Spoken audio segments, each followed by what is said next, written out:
เจ้าอยากค้าขายกับข่อยต่อไปหรือบ่หรือเจ้าอยากยุติเจ้าสิไปค้าขายกับจีนเจ้าสิไปขายกับโซเวียตบ่แต่ว่าตลาดการค้าของเวียดนามเต็มอยู่อเมริกาเงื่อนไขทั้งหมดอเมริกาคุมบังเหียนเวียดนามหนีออกจากอเมริกาบ่ได้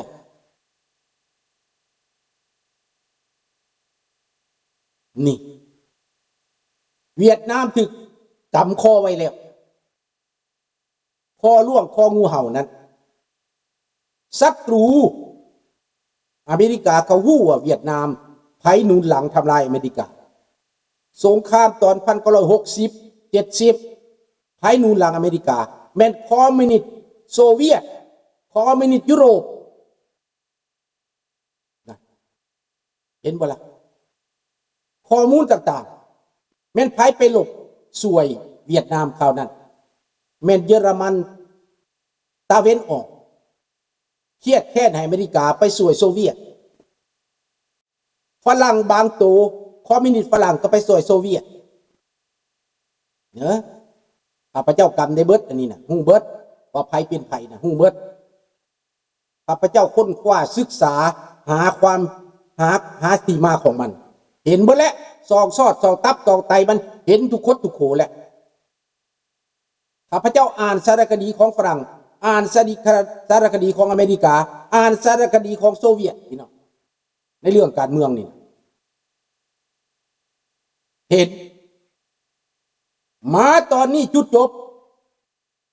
หลายคนอ่านว่าอเมริกาจะล่มอเมริกาบ่มีทางจะล่มบ่มีทางก็เห็นว่าเขาฉลองอเมริกาอย่างยิ่งใหญ่จะฉลองเห็นว่าเขาจัดงานโอลิมปิกอย่างยิ่งใหญ่ฟุตบอลโลกอย่างยิ่งใหญ่อเมริกาเห็นบ่ล่ะ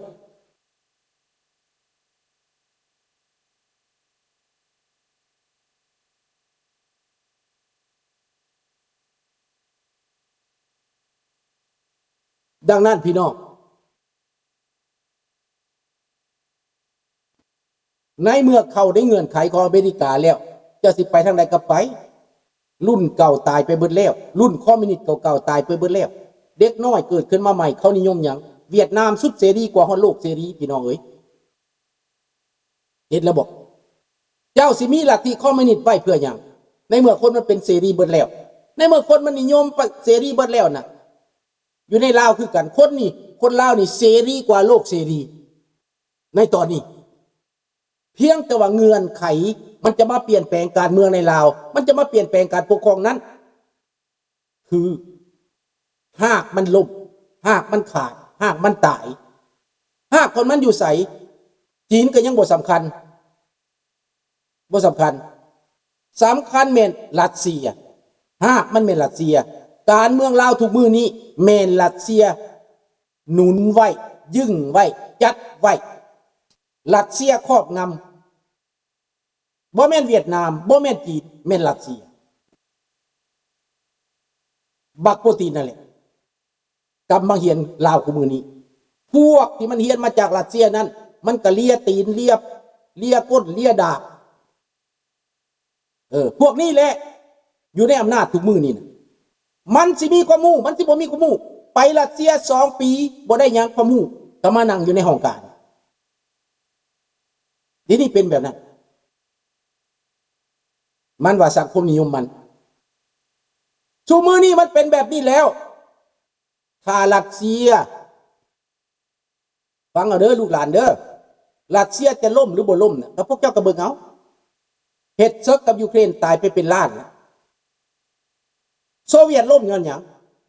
เพราะโซเวียตที่ตาย 20,000 คนอยู่ในอัฟกานิสถานตาย 20,000 คนรถถังรถซาไปตายอยู่หั่นเศรษฐกิจไปทุกอยู่หั่นโซเวียตหมดเนื้อหมดตัวอยู่อัฟกานิสถานล่มสลายอเมริกาแลนเขาอุ้มไว้หูจักว่าโซเวียตล่มนี้มันจะทับตัวเองตายโลกนี้จะมีปัญหาอเมริกาแลนเขาเอาแฮมเบอร์เกอร์พี่น้องเขาก็จำได้ตีว่าก่อนสิตายอเมริกาเอาแฮมเบอร์เกอร์ไปให้กิน แคนาดาเอาข้าวจีไปให้กินเอามันฝรั่งไปให้กินขนไปให้กินและไปผลิตให้อีกอีตาปากเบี้ยวเราอะJe peux vous montrer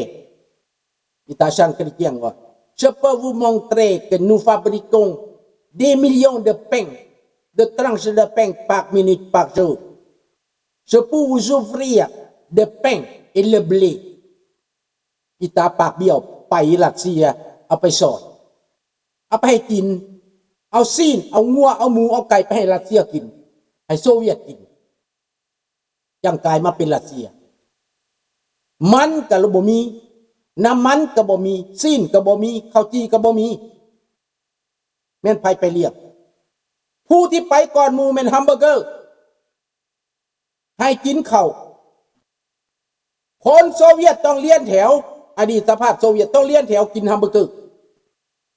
เป็น10 กิโลเมตรเลี้ยนแถวกันญาติคิวกัน10 กิโลเมตร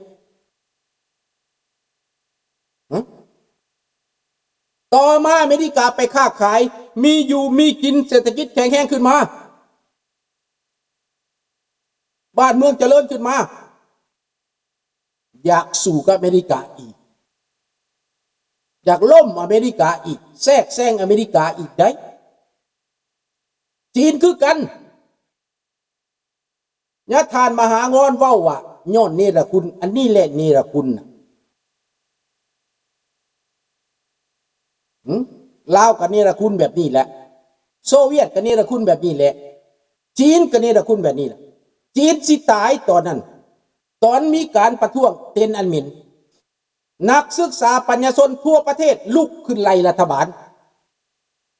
เติ้งเสี่ยวผิงบอกอย่าเฮ็ดเขาอย่าฆ่าเขาแนวคิดหลายแนวคิดเฮ็ดให้ประเทศเจริญ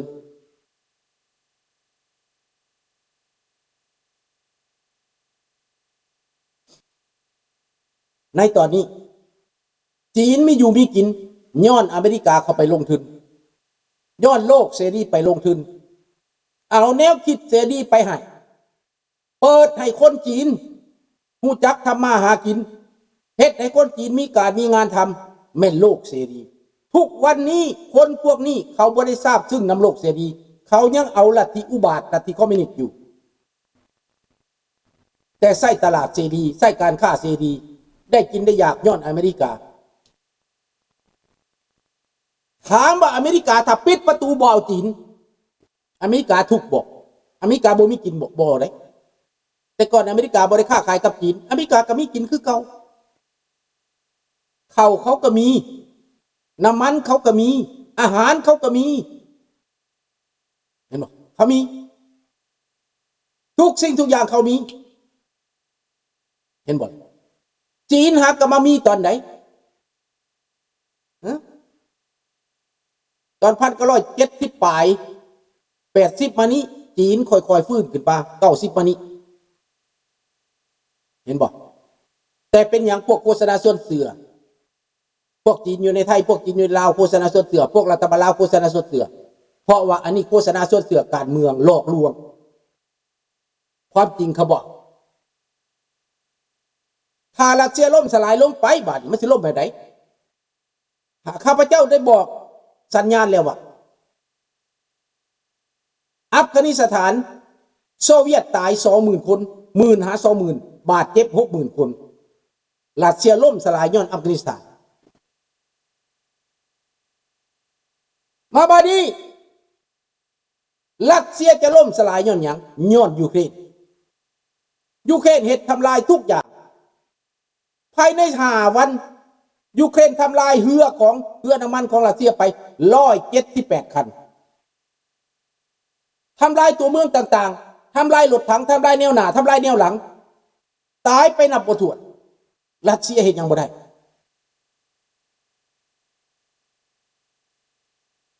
เห็นบ่ล่ะอย่าลืมพวกลาวมาเป็นอพยพในอเมริกามากินข้าวอเมริกาแต่อย่าสร้างอเมริกาอย่าด่าอเมริกาพวกคนลาวในอเมริกาเด้อให้พวกเจ้าสำนึกดีๆว่าพวกเจ้าหนีคอมมิวนิสต์มาแม่นไผซอยพวกเจ้าแม่นอเมริกาดังนั้นขอบอกไป พวกที่อ้างตัวมาว่าแวบๆอยู่ในอเมริกานะระวังเด้อเดี๋ยวนี้ข้าพเจ้าได้เห็นบักหนึ่งนะเสือนว่าตู้หลอยนะเปลี่ยนมาด่าคอมมิวนิสต์แล้วบักตู้หลอมันกินยาพิษซองบอกกระบูเลยแล้วบักนูนะที่มันย่อคอมมิวนิสต์นะเดี๋ยวนี้หายไปใส่เห็นบ่ละอเมริกาเขาฮิตเขาตบกระแต้หู2 บาทแต่เปลี่ยนใจไปเรื่อยๆสำนึกทันทีดังนั้นความยุติธรรมเหตุผลบ่จำเป็นต้องมาโฆษณาบ่จำเป็นต้องมาห้องยุโรปเขาเปลี่ยนแปลงประชาธิปไตยเป็นประชาธิปไตยเขาล่มละลายลัทธิคอมมิวนิสต์คนยุโรปที่หนีมาแต่ก่อนนั้นเขากลับคืนประเทศโดยอัตโนมัติมี2 สัญชาติไปอยู่ประเทศตัวเองกลับคืนไปอยู่ในประเทศตัวเองได้อย่ากลับคืนมาอยู่ในโลกยุโรปก็ได้เพราะมี2 สัญชาติคนลาวเขาคือกันถ้าว่าลาวแดงมันล่มสลายไปเป็นประชาธิปไตยพวกเฮาก็เมื่อหาพี่หานอก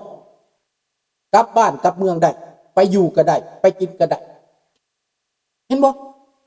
บ่จำเป็นต้องเชิญสู่บ่ต้องเป็นส่วนโฆษณาส่วนเสื่อดังนั้น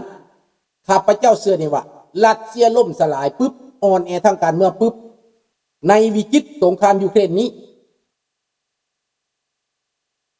ประเทศลาว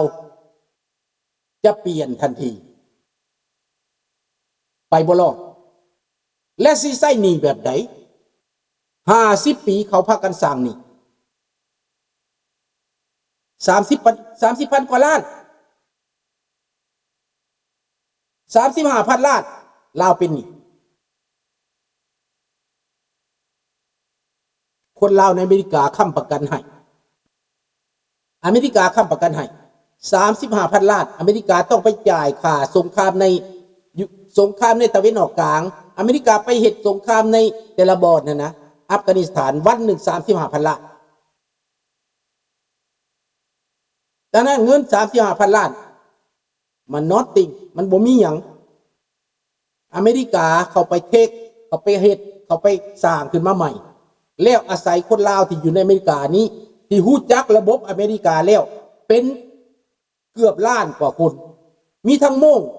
พี่น้องม่งชาวภูเขาป่าดอยเขาก็มีความรู้ความรักเขาได้ห้ำได้เฮียนได้เป็นเซนาเตอร์ได้เป็นผู้แทนได้เป็นเจ้าเมืองเจ้าแขวงเขาสามารถขอบใจน้องจันทวีเด้อที่ให้กาแฟมาให้กำลังใจอ้ายมาเด้อขอบใจหลายๆคอยเจ้าติดอยู่ดีไม่แห้งอยู่เย็นเป็นสุขจะสุขจะหลับจะรวยร้อยเท่าพันเท่าเด้อน้องเด้อขอบใจหลายๆที่มีจิตใจกว้างขวางเนาะให้กำลังใจลุงเด้อกำลังใจอ้ายมาเด้อดังนั้นพี่น้องการกลับบ้านกลับเมืองมันจะเป็นโฆษณาส่วนเสือผู้คงยอมรับความจริงซะพวกเจ้าบ่ต้องโฆษณาส่วนเสือประเทศลาวพวกค่อยหักอยู่แล้วพวกค่อยคิดถึงพี่ถึงน้องถึงลูกถึงหลานอยู่แล้วบ่จำเป็นต้องโฆษณาส่วนเสือมีการเปลี่ยนแปลง